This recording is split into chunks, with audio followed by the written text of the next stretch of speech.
가지가 무더위를 이기는데 도움을 주는 채소라는 사실을 아시나요? 믿기 어려우시다고요?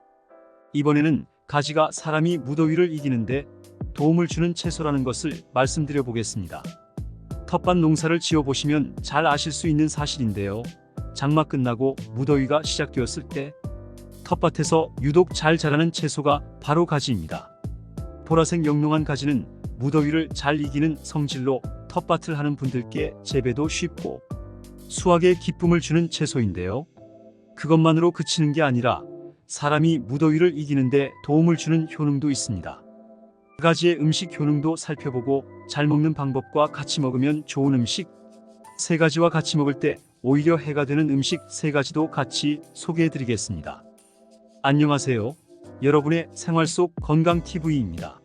아직 구독 안 하신 분들 계신가요? 지금 바로 구독과 좋아요 꼭 눌러주세요. 여러분들의 응원이 채널 운영에 큰 힘이 됩니다.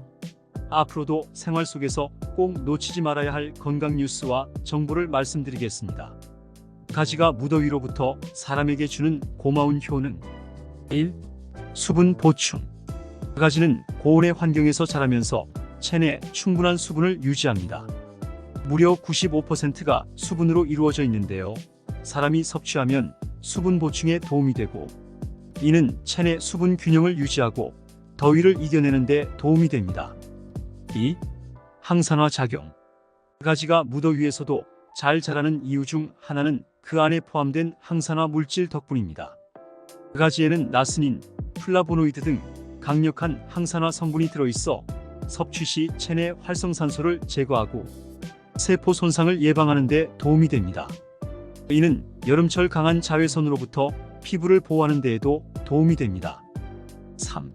미네랄과 비타민 보충. 가지는 무더위 속에서도 건강하게 자라기 위해 필수 미네랄과 비타민을 흡수합니다. 가지에는 칼륨, 비타민 C, 비타민 K 등이 풍부하여 더운 날씨의 땀으로 소실된 전해질을 보충하고 면역력을 강화하는 데 도움이 됩니다. 4. 소화 건강. 가지는 무더위에서도 적절한 수분과 영양을 공급받아 잘 자랍니다. 가지는 식이섬유가 풍부하여 소화기 건강에 도움이 됩니다. 여름철에는 음식 섭취가 불규칙해지거나 소화 문제가 생기기 쉬운데 가지를 섭취하면 소화를 돕고 변비를 예방하는 데 효과적입니다. 5. 저칼로리, 고영양. 무더위에도 자라는 가지는 적은 양의 칼로리로 많은 영양소를 제공하는 효율적인 식물입니다. 가지는 저칼로리 식품으로 체중 관리를 하면서도 다양한 영양소를 섭취할 수 있어 다이어트나 건강 관리를 하는 사람들에게 적합합니다. 가지는 무더위에 잘 자라는 특성 덕분에 여름철에 사람들에게도 여러가지 건강상의 이점을 제공합니다. 수분 보충, 항산화 작용, 미네랄과 비타민 보충, 소화 건강, 저칼로리 고영양 등 다양한 장점을 통해 여름철 건강을 유지하는 데 큰 도움이 될 수 있습니다. 하지만 가지를 섭취할 때 유의할 점도 몇 가지가 있습니다. 1. 솔라닌 함량. 가지에는 소량의 솔라닌이라는 독성 물질이 포함되어 있습니다. 보통 소량의 솔라닌은 건강에 큰 영향을 미치지 않지만 과다 섭취 시 복통, 구토 등의 증상이 나타날 수 있습니다. 특히 가지의 잎과 줄기에는 더 많은 솔라닌이 포함되어 있으므로 섭취를 피하는 것이 좋습니다. 2. 알레르기 반응. 일부 사람들은 가지에 알레르기 반응을 보일 수 있습니다. 가지 섭취 후 입 주위나 입안이 가렵거나 붓는 등의 증상이 나타날 경우 가지 알레르기를 의심해 볼 필요가 있습니다. 3. 기름 흡수. 가지는 스펀지처럼 기름을 잘 흡수하는 특성이 있어 튀기거나 볶을 때 많은 기름을 사용할 수 있습니다. 이는 칼로리 섭취를 높일 수 있으므로 가지를 굽거나 찌는 등의 조리 방법을 활용해 기름 사용을 줄이는 것이 좋습니다. 이번에는 가지를 건강하게 먹는 방법을 말씀드리겠습니다. 구워서 먹기. 가지를 구우면 기름 사용을 최소화할 수 있으며 가지의 자연스러운 맛과 영양소를 보존할 수 있습니다. 올리브 오일을 살짝 바르고 소금과 후추를 뿌린 후 오븐에서 구워서 먹습니다. 찜 요리. 찜 요리는 기름을 사용하지 않아 칼로리 섭취를 줄이면서 가지의 식이섬유와 비타민을 보존할 수 있습니다.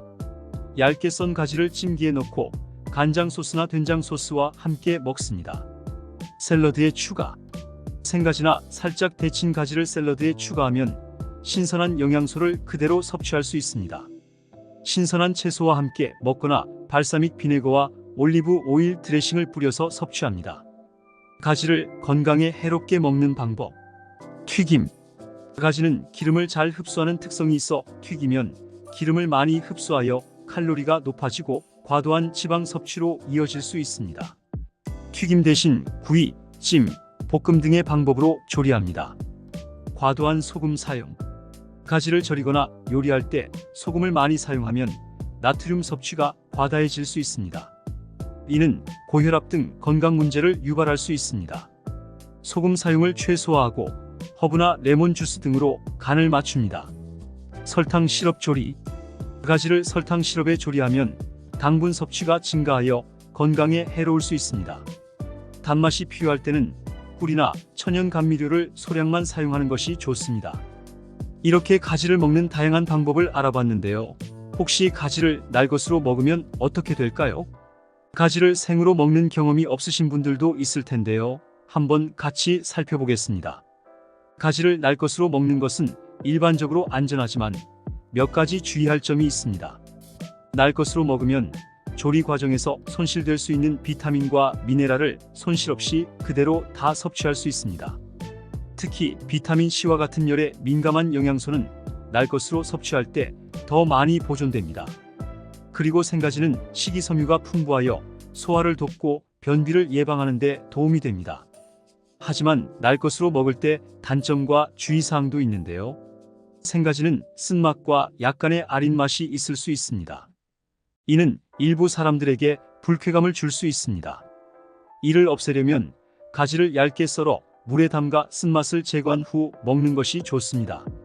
가지에는 소량의 솔라닌이라는 독성 물질이 포함되어 있습니다. 소량의 솔라닌은 대부분의 사람들에게 문제가 되지 않지만 민감한 사람들에게는 복통이나 두통을 유발할 수 있습니다.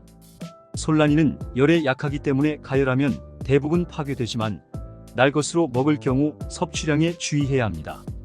일부 사람들은 생가지를 먹었을 때 소화가 잘 되지 않거나 배탈이 날 수 있습니다.